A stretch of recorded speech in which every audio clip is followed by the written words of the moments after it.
Good evening दोस्तों, welcome to my YouTube channel the knowledge. दोस्तों ये इंडियन पॉलिटी हम कंटिन्यू कर रहे हैं कल की तरह।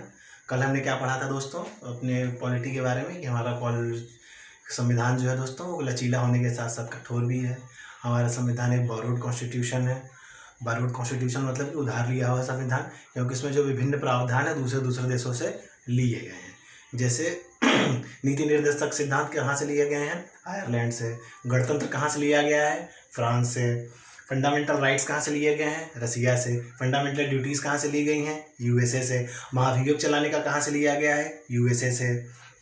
इस तरह की और भी चीज़ें हैं जो हमारे बहुत से दूसरे देशों से ली गई हैं। जैसे दोस्तों आपातकाल के दौरान जो मौलिक अधिकारों का निलंबन किया जाता है वो कहाँ से लिया गया है? जर्मनी से। दोस्तों ये मैं इसलिए बार बार आपको रिपीट करा रहा हूँ क्योंकि यह जितनी बार आप सुनेंगे उतनी ज़्यादा बार आपको याद रहेगा। मैं दूसरी बार रिपीट कर रहा हूँ, आप लोग को कम से कम सेम चीज़ 10 बार पढ़नी है, तब जाके वो आपके दिमाग के केंद्र बिंदु में स्थापित होगी दोस्तों, ताकि आप लोग हमेशा याद रहे। याद रहने से क्या होगा दोस्तों कि जैसे ही आपके सामने ये आया हाँ कि मौलिक अधिकारों का निलंबन किस राज्य देश से लिया गया है, आप सीधा जर्मनी पे टिक करेंगे और आगे बढ़ जाएंगे। इससे आपका समय बचेगा और दोस्तों एक्यूरेसी अच्छी रहेगी। इसलिए दोस्तों जो भी पढ़े उसको रिवाइज जरूर करें। बिना रिवाइज किए आपका जो भी आप मेहनत कर रहे हैं उसका 80% वेस्टेज हो जाता है, इसलिए आप उसको रिवाइज जरूर करें। तो दोस्तों आज हमारा जो टॉपिक है प्रियम्बल मतलब प्रस्तावना। दोस्तों हम प्रियम्बल को काफ़ी शॉर्ट में पढ़ेंगे। इसका जो मेन निचोड़ है वो देखेंगे। प्रियम्बल जो है उद्देश्य संकल्पों पर आधारित है। उद्देश्य संकल्पों को किसने दिया था दोस्तों? नेहरू, जवाहरलाल नेहरू ने उद्देश्य संकल्पों को संविधान में निहित करवाया था, मतलब ऑब्जेक्ट्स ऑफ रिजोल्यूशन। 21 जनवरी 1947 को इसको उन्होंने दिया था। और दोस्तों इसमें क्या है? इसमें संविधान के दर्शन, सारांश और संविधान का परिचय दिया हुआ है। यह इसमें भारतीयों की सोच नहीं था, मतलब भारत के लोग कैसा भारत को बनाना चाहते हैं, इसमें ये दिया हुआ है। दोस्तों ये टर्म बहुत इंपॉर्टेंट है, भारत के लोग भारत को कैसा बनाना चाहते हैं। What the people of India wanted to India become. तो मतलब दोस्तों भारत के लोग कैसा भारत को बनाना चाहते हैं, ये प्रियम्बल में हमारा मेन दिया हुआ है दोस्तों। और आज तक ये दोस्तों ये बहुत ही ज़्यादा इंपॉर्टेंट है। देखिए मैं इस पर एक बड़ा स्टार भी मार्क कर रहा हूँ, ये बहुत ही ज़्यादा इंपॉर्टेंट है ये चीज़। आज तक प्रस्तावना को सिर्फ एक ही बार संशोधित किया गया है। किसके तहत? 42वां संविधान संशोधन 1976। इसको हम मिनी कॉन्स्टिट्यूशन भी बोलते हैं। इसके थ्रू दोस्तों 3 वर्ड जोड़े गए थे हमारे प्रियम्बल में। सोशलिस्ट, सेकुलर, इंटीग्रिटी, सामाजिक धर्मनिरपेक्ष और अखंडता। दोस्तों ये बहुत ही ज़्यादा इंपॉर्टेंट है, इस पर आप चाहिए तो 3-4 स्टार मार्क कर लीजिए। ये बहुत ही ज़्यादा पूछता है कि 42वें संविधान संशोधन के तहत हमारे संविधान में कौन कौन से शब्द, बाकायदा क्रम भी इंपॉर्टेंट है दोस्तों। सोशलिस्ट, सेकुलर, इंटीग्रिटी मतलब सामाजिक धर्मनिरपेक्ष और अखंडता। 42वां संविधान संशोधन जिसको हम मिनी कॉन्स्टिट्यूशन भी कहते हैं। मैं एक सेपरेट लेक्चर सिर्फ इसी के ऊपर बनाऊंगा दोस्तों, जिसमें हम वेरियस इंडियन पॉलिटी के जो चीज़ें हैं इसके थ्रू संशोधन का उसमें कवर करूंगा। और दोस्तों हमारे प्रियम्बल में ये वर्ड इसी लाइन में लिखे हुए हैं, ये आपको क्रम भी याद रखना है दोस्तों, प्लीज़ ये जरूर क्रम इसका याद रखिएगा दोस्तों। सबसे पहला है सार्वभौम, सामाजिक, धर्मनिरपेक्ष, प्रजातंत्र, गणतंत्र, न्याय, स्वतंत्रता, समानता, बंधुत्व, एकता और अखंडता। दोस्तों सार्वभौम मतलब फ्री फ्रॉम एक्सटर्नल कंट्रोल, कि मतलब हमारा भी जो देश है वो गुलाम नहीं है, वो दूसरे देश से निर्भर नहीं है, वो स्वतंत्र, किसी भी फ्री फ्रॉम एक्सटर्नल कंट्रोल सार्वभौम का मतलब होता है। सामाजिक मतलब सोशियल। धर्मनिरपेक्ष मतलब किसी भी धर्म की यहाँ पे किसी भी धर्म का रूल नहीं चलेगा, सिर्फ धर्मनिरपेक्ष होगा, कोई भी बंदा कोई भी धर्म फॉलो कर सकता है। प्रजातंत्र मतलब प्रजा के द्वारा चुना हुआ प्रतिनिधि देश पर शासन करेगा। गणतंत्र मतलब रिपब्लिक। न्याय, जस्टिस सबको मिलेगा, सबको स्वतंत्रता होगी, सब इक्वालिटी रहेंगे, सबकी गरिमा का ख्याल रखा जाएगा, पूरे देश में एकता और अखंडता बनी रहेगी। तो दोस्तों ये क्रम भी आपको याद रखना है, मैं दोबारा रिपीट कर रहा हूँ। सार्वभौम, सामाजिक, धर्मनिरपेक्ष, प्रजातंत्र, गणतंत्र, न्याय, स्वतंत्रता, समानता, बंधुत्व, एकता और अखंडता। कई बार एग्जाम में इनका क्रम भी पूछा जाता है। तो दोस्तों ये था हमारा प्रियम्बल, इसके बारे में हमने छोटी सी जानकारी ली। अब दोस्तों हम इसके कुछ क्वेश्चंस करते हैं जो हॉट टॉप क्वेश्चंस हैं।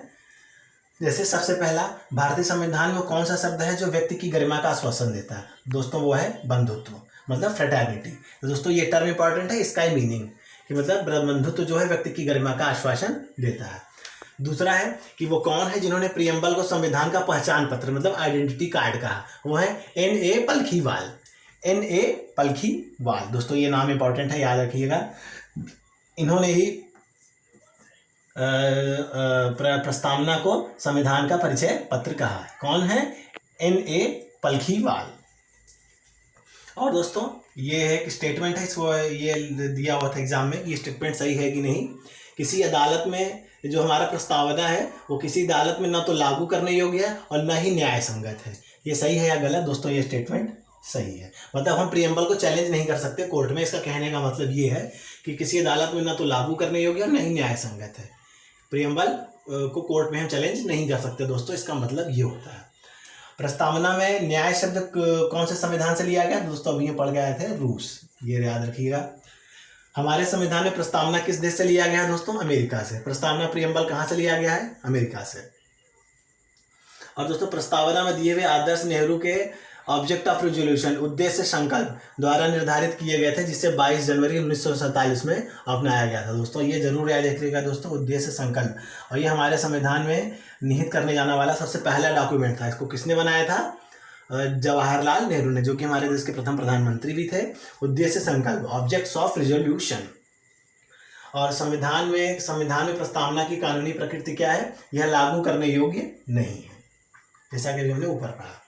और दोस्तों यह है, देखिए पूछ ही लिया जो मैं बोल रहा था। भारतीय संविधान की प्रस्तावना में उल्लिखित शब्दों का सही क्रम: न्याय, स्वतंत्रता, समानता, जस्टिस, लिबर्टी, इक्वालिटी। ये देखिए दोस्तों, न्याय, स्वतंत्रता, समानता। तो दोस्तों यहाँ से लेकर आपको यहाँ तक का पूरा याद रखना है। ये क्रम, जो क्रम याद रख लेगा उसके 1 से 2 क्वेश्चन आराम से निकल जाएंगे और वो सही टिक करते हुए आगे बढ़ जाएगा। जो नहीं याद रखेगा दोस्तों वो गलत करते हुए निकल जाएगा और रैंक में आपसे पीछे हो जाएगा। तो दोस्तों एक एक चीज़, एक एक वर्ड, एक एक मिनट इंपॉर्टेंट होता है जब आप पढ़ाई कर रहे होते हैं। तो क्रम जरूरी है। सार्वभौम, सामाजिक, धर्मनिरपेक्ष, प्रजातंत्र, गणतंत्र, न्याय, स्वतंत्रता, समानता, बंधुत्व, एकता और अखंडता। तो दोस्तों प्रियम्बल के ये इतना काफ़ी कुछ है। और भी जो भी आपको डाउट्स हो तो आप जो है बता सकते हैं कि सर ये टॉपिक छूट गया, इसमें ये बताइए। आपका कमेंट्स में मोस्ट वेलकम है, आप मुझे बताइए, क्योंकि लर्निंग दोस्तों हमेशा म्यूचुअल होती है। जरूरी नहीं है कि मैं ही आपको सिखाऊं, मैं भी आपसे सीख सकता हूँ। ठीक है दोस्तों। तो अब दोस्तों हम चलते हैं जीके की तरफ। तो दोस्तों कल मेरे एक स्टूडेंट ने कमेंट किया कि सर थोड़ा इंडियन पॉलिटी के साथ कुछ करंट अफेयर्स या जनरल नॉलेज के पॉइंट्स भी बताइए। तो दोस्तों जो मुझे मेरे हिसाब से इम्पोर्टेंट लगा, मैंने वो ऐसे रैंडमली सेलेक्टेड क्वेश्चंस हैं जो मुझे लगा कि पूछे जा सकते हैं या जिनके बहुत ज़्यादा चांसेस है पूछने के, तो मैंने लिख लिया है। आप उनको नोट कर सकते हैं, उनकी पढ़ाई कर सकते हैं। और भी आपको जो अपने हिसाब से लगे तो कमेंट बॉक्स में दोस्तों डालते जाइए, ताकि नॉलेज मैक्सिमम से मैक्सिमम लोगों तक पहुंच सके। तो दोस्तों जैसे कि अभी कि ये मैंने छोटे छोटे पॉइंट्स लिखे हैं, आप नोट कर सकते हैं। जैसे दोस्तों लेवेंडर महोत्सव अभी कहाँ मनाया गया था रिसेंटली? जम्मू और कश्मीर में। लेवेंडर महोत्सव अभी कहाँ मनाया गया था? जम्मू और कश्मीर में। विश्व मौसम विज्ञान संगठन के नए अध्यक्ष किनको बनाया गया है? अब्दुल्ला मंडोस को। विश्व मौसम विज्ञान संगठन के नए अध्यक्ष कौन है? अब्दुल्ला मंडोस। और दोस्तों एक बुक है जिसका नाम है Kathakali dance theatre, A visual narrative of sacred Indian mind. इसको किसने लिखा है दोस्तों? के गोपाल कृष्णन। मैं फिर से पढ़ देता हूँ। किताब का नाम है Kathakali dance theatre, A visual narrative of sacred Indian mind. इसको किसने लिखा है? के गोपाल कृष्णन। अभी रिसेंटली इन्होंने इस बुक का विमोचन किया था, तो ये नाम बहुत इंपॉर्टेंट है, इसको भी आप नोट कर सकते हैं। अगला पॉइंट है दोस्तों कि द हिंदू ग्रुप की नई अध्यक्ष कौन है? निर्मला लक्ष्मण। द हिंदू ग्रुप की नई अध्यक्ष कौन है? निर्मला लक्ष्मण। द हिंदू ग्रुप की नई अध्यक्ष कौन है? निर्मला लक्ष्मण। दोस्तों करंट अफेयर्स हो या जीके, इसको याद रखने का सबसे अच्छा तरीका है, जब भी आप कोई चीज़ याद करें तो उसको अपने दोस्तों के साथ शेयर भी करें। जैसे आपके दोस्त 3-4 दोस्त साथ में बैठ गए तो उसने आज अगर आपने आज ये सीखा तो आज अपने 2-3 दोस्तों के साथ ही शेयर करें। इसी बहाने आपको और याद होगा, उनको भी नॉलेज मिलेगा। द हिंदू ग्रुप की नई अध्यक्ष कौन है? निर्मला लक्ष्मण। और दोस्तों सिद्धार्थ, एक खिलाड़ी है सिद्धार्थ चौधरी, उन्होंने एशिया अंडर 20 एथलेटिक चैंपियनशिप में स्वर्ण पदक जीता है। तो ये भी दोस्तों इंपॉर्टेंट है, कभी कभी पूछा जाता है। और दोस्तों ये क्या है? एक है कि असम में कोई पुराना मंदिर है, उसका उद्घाटन किया गया है। तो असम में पूर्व ऐतिहासिक ढालपुर शिव मंदिर का उद्घाटन हाल ही में किया गया है। उदय के नए सीईओ कौन है बने हैं? अमित अग्रवाल। उदय जो कि हमारी आधार वाली साइट है जिसपे आधार कार्ड वगैरह बनता है, उदय उसका सीईओ कौन बने? अमित अग्रवाल। और दोस्तों उत्तर प्रदेश में एक नए दुग्ध योजना की शुरुआत हुई है, नंद बाबा दुग्ध योजना। कहाँ पे? उत्तर प्रदेश में। नंद बाबा दुग्ध योजना किस प्रदेश ने स्कीम शुरू किया है? उत्तर प्रदेश में। दोस्तों यहाँ देख रहे हो कि छोटा सा मैंने ये डॉट बना के ये कुछ जिलों के नाम लिखे हैं, तो ये मैं आपको बता दूं कि उत्तर प्रदेश का पश्चिमोत्तर जिला, सबसे पश्चिमोत्तर जिला कौन सा है? शामली। सबसे पूर्वोत्तर जिला कौन सा है? बलिया, जो कि बिहार को टच करता है। और सबसे उत्तर में कौन सा जिला है? सहारनपुर। सबसे दक्षिण में कौन सा जिला है दोस्तों? सोनभद्र। तो ये आप याद कर सकते हैं। उत्तर मतलब एक बार आपने उत्तर प्रदेश लिखा तो इसी बहाने आप ये भी साथ में याद कर सकते हैं। सबसे पश्चिमोत्तर जिला शामली, सबसे पूर्वोत्तर जिला बलिया, सबसे दक्षिण में सोनभद्र, सबसे उत्तर में सहारनपुर। और दोस्तों एक अगला पॉइंट है कि सूरीनाम एक देश है, उसने हमारे देश की राष्ट्रपति द्रौपदी मुर्मू को सर्वोच्च नागरिक का सम्मान अभी हाल में ही दिया है। सूरीनाम ने द्रौपदी मुर्मू को सर्वोच्च नागरिक का सम्मान दिया है। भारतीय भूवैज्ञानिक सर्वेक्षण का महानिदेशक अभी किसको बनाया गया है? जनार्दन प्रसाद को। भारतीय भूवैज्ञानिक सर्वेक्षण का महानिदेशक अभी किसको बनाया गया है? जनार्दन प्रसाद को। और प्रार्थना समाज के संस्थापक कौन थे? आत्माराम पांडुरंग। तो ये दोस्तों मॉडर्न हिस्ट्री का क्वेश्चन है, तो ये भी आज मतलब कई बार पूछा जा चुका है, तो ये नाम और ये नाम इसका नाम आप याद रख सकते हैं कि प्रार्थना समाज के संस्थापक कौन थे? आत्माराम पांडुरंग। और दोस्तों ये भी मॉडर्न हिस्ट्री के काफ़ी 2-4-5 क्वेश्चन है, जिसको आप देख सकते हैं, ये भी काफ़ी इंपॉर्टेंट है। आज़ादी के समय इंडियन नेशनल कांग्रेस के अध्यक्ष कौन थे? जे.बी. कृपलानी। दोस्तों ये बहुत ही इंपॉर्टेंट ये नाम है। आज़ादी के समय 1947 हमारे कांग्रेस के अध्यक्ष कौन थे? जे.बी. कृपलानी। भारतीय कांग्रेस के सबसे पहले मुस्लिम प्रेसिडेंट कौन थे? बदरुद्दीन पिट्स। First Muslim president of Indian National Congress was Badruddin पिट्स। प्रथम कौन थी? Annie Besant. प्रथम महिला प्रेसिडेंट कौन थी? Annie Besant.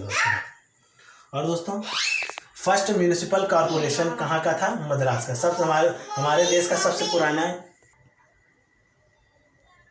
दोस्तों फर्स्ट म्यूनिसिपल कॉर्पोरेशन कहाँ था? मद्रास का। दोस्तों ये 1687 में बना था। ये सेकेंड ओल्डेस्ट कॉर्पोरेशन भी है।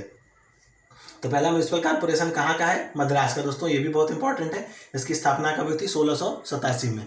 ये सेकेंड ओल्डेस्ट कॉर्पोरेशन भी है। और दोस्तों राजस्थान का जो नागौर जिला है, वहाँ पे पंचायती राज सिस्टम को सबसे पहले लाया गया था। अगर कोई आपसे पूछे कि पंचायती राज सिस्टम लागू करने वाला सबसे प्रथम राज्य कौन सा था दोस्तों, तो राजस्थान का नागौर जिला। पंचायती राज सिस्टम किसमें लाया गया था? 73rd अमेंडमेंट, 73वें संविधान संशोधन के तहत पंचायती राज जी सिस्टम को लाया गया था। उसका सबसे पहला इम्प्लीमेंट कहाँ हुआ था? राजस्थान के नागौर जिला में। दोस्तों ये बहुत इंपॉर्टेंट है। अब दोस्तों छोटी छोटी जगह देखिए, जैसे मैंने ये लिखा है कि समुद्रगुप्त का राज्य कवि कौन था? हरिसेन। समुद्रगुप्त का राज्य कवि कौन था? Harisen. Indira Gandhi super thermal power project कहाँ है? हरियाणा में है। Indira Gandhi super thermal power project कहाँ है? हरियाणा में। और दोस्तों जैसा कि आप देख सकते हैं, मैंने ब्रैकेट में एक नंबर भी लिखा है 871। ये हरियाणा का दोस्तों सेक्स रेशियो है। मैं लगभग श्योर नहीं हो सकता है, ये मे भी उसमें कुछ चेंजेस हो, लेकिन हरियाणा में सेक्स रेशियो सबसे कम है। सेक्स रेशियो मतलब दोस्तों लिंगानुपात। हर 1000 महिलाओं में कितने पुरुष होते हैं, ये होता है सेक्स रेशियो दोस्तों, लिंगानुपात। तो दोस्तों ये सबसे कम कहाँ का? हरियाणा का। ये आई थिंक 871 है, अभी चेंज नहीं हुआ है, लेकिन ऑलमोस्ट सही है दोस्तों। मैं आपको कन्फर्म करूँगा अगले वीडियो में। हाँ दोस्तों, हम लोग कहाँ थे? समुद्रगुप्त राज्य कवि कौन था दोस्तों? हरिसेन। उसके बाद ये क्या था कि Indira Gandhi super thermal power project कहाँ है? हरियाणा में। Indira Gandhi super thermal power project कहाँ है दोस्तों? हरियाणा में, जहाँ का सेक्स रेशियो कम है। सेक्स रेशियो मतलब दोस्तों लिंगानुपात, मतलब कि हर 1000 पुरुषों में महिलाएं कितनी हैं। Number of womens in 1000 males. और दोस्तों अभी मेरे मुंह से स्लिप ऑफ टंग हो गया था, तो उसके लिए मैं सॉरी बोलता हूँ, क्योंकि ये दोस्तों ये जो सेक्स रेशियो हरियाणा का वो 917 है। ये पहले से 38 अंक बढ़ चुका है। पहले मतलब कम था, अब बढ़ के 917 हो गया, मतलब अब इम्प्रूवमेंट हुआ है वहाँ पे। लेकिन अभी भी हम सारे राज्यों में सबसे कम है, कितना है? 917। तो ये आप इससे ये भी लिंक कर सकते हैं कि हरियाणा का लिंगानुपात सबसे कम है, जो कि अभी 917 है। और दोस्तों एक ये भी देखिए, ये भी मैंने लिखा है कि यह बेरिंग स्ट्रेट मतलब क्या बोलते हैं दोस्तों? जल डमरू मध्य। पानी के बेरिंग स्ट्रेट किसको किसको सागर को जोड़ता है दोस्तों? ये भी बहुत इंपॉर्टेंट है, बहुत इंपॉर्टेंट है। ये कई स्टेट के लोग मतलब राज्यों के लोक सेवा आयोग में पूछा जा चुका है। बेरिंग स्ट्रेट मतलब जल डमरू मध्य, इसको हिंदी में जल डमरू मध्य बोलते हैं। और इसकी परिभाषा क्या है? पानी का एक संकीर्ण मार्ग है जो 2 बड़े जल निकायों को जोड़ता है। मतलब 2 तरफ बड़े बड़े महासागर होंगे, एक महासागर इस तरफ, एक महासागर इस तरफ, बीच में पतली पानी की लाइन होगी, पानी की धारा होगी जो दोनों को जोड़ेगी। तो उसको क्या बोलते हैं? जल डमरू मध्य। Bearing straight. तो जैसे ये बेरिंग स्ट्रेट है, किसको जोड़ता है? आर्कटिक और पैसिफिक ओशन को, आर्कटिक और पैसिफिक ओशन को। और दोस्तों ये बहुत भी इंपॉर्टेंट इसलिए भी है क्योंकि जो अंतर्राष्ट्रीय तिथि रेखा है हमारी, वो इसी स्ट्रेट के पास 2 बार मुड़ती है। ध्यान से सुनिएगा दोस्तों, अंतर्राष्ट्रीय तिथि रेखा, इंटरनेशनल डेट लाइन, वो इसी स्ट्रेट के पास 2 बार मुड़ती है, इसलिए ये भी स्ट्रेट बहुत इंपॉर्टेंट है। ये दोस्तों जो अलास्का पार्ट है अमेरिका का, जो सटा हुआ है रशिया और अलास्का, वहीं पे ये मौजूद है दोस्तों। वर्ल्ड का आप मैप देखेंगे दोस्तों तो ये वहीं मौजूद है। इस तरफ अलास्का है, इस तरफ रशिया है, और बीच में हमारी इंटरनेशनल डेट लाइन ऐसे क्रॉस करते हुए निकल जाती है। इस वजह से ये बहुत ही ज़्यादा इंपॉर्टेंट है, बेरिंग स्ट्रेट, जलडमरू मध्य। और दोस्तों एक और मैंने लिखा है, ये जलडमरू मध्य के बाद आता है भूडमरू मध्य, जिसको हम बोलते हैं स्थमस। मतलब जमीन की वह संकीर्ण धारा जो 2 बड़े जलाशयों को जोड़ती है, उसको भूडमरू मध्य कहते हैं। जैसे इसमें सबसे इंपॉर्टेंट कौन सा है? स्थमस ऑफ पनामा, जो नॉर्थ और साउथ अमेरिका को जोड़ता है और पैसिफिक और अटलांटिक ओशन को जोड़ता है। दोस्तों ये टर्म्स बहुत इंपॉर्टेंट है, मैं बार बार बोल रहा हूँ, आप इसको जरूर याद रखिए। ये था बेरिंग स्ट्रेट, जो कि आर्कटिक और पैसिफिक ओशन को जोड़ता है, और यहाँ पे अंतर्राष्ट्रीय तिथि रेखा भी 2 बार मुड़ती है अलास्का और रशिया के बीच में, इसलिए दोस्तों बहुत इंपॉर्टेंट है। ये कई बार पूछा जा चुका है लोक सेवा आयोग में भी, यूपीएससी में भी। और ये भूडमरू मध्य दोस्तों, स्थमस, इसको बोलते हैं कि जमीन की वह पतली रेखा जो 2 बड़े जलाशयों को जोड़ती है। स्थमस ऑफ पनामा किसको जोड़ता है? नॉर्थ और साउथ अमेरिका, और पैसिफिक और अटलांटिक ओशन को जो भी जोड़ता है। तो दोस्तों ये सबसे बड़ा स्थमस है, स्थमस ऑफ पनामा। इसके बाद है स्थमस ऑफ सुएज, जो मेडिटेरेनियन मतलब भूमध्य सागर और रेड सी, लाल सागर को जोड़ता है। ठीक है दोस्तों, तो isthmus of Panama, isthmus of Suez. Isthmus of Panama जोड़ता है पैसिफिक और अटलांटिक को, स्थमस ऑफ सुएज जोड़ता है भूमध्य सागर और लाल सागर को।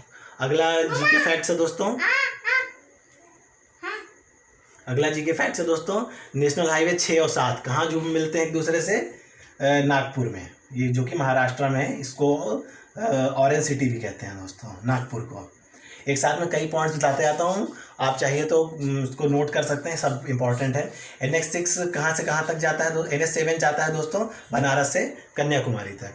NH6 जाता है दोस्तों मुंबई से कोलकाता। तो दोस्तों ये एक दूसरे को कहाँ क्रॉस करते हैं? नागपुर में। ये बहुत इंपॉर्टेंट है दोस्तों।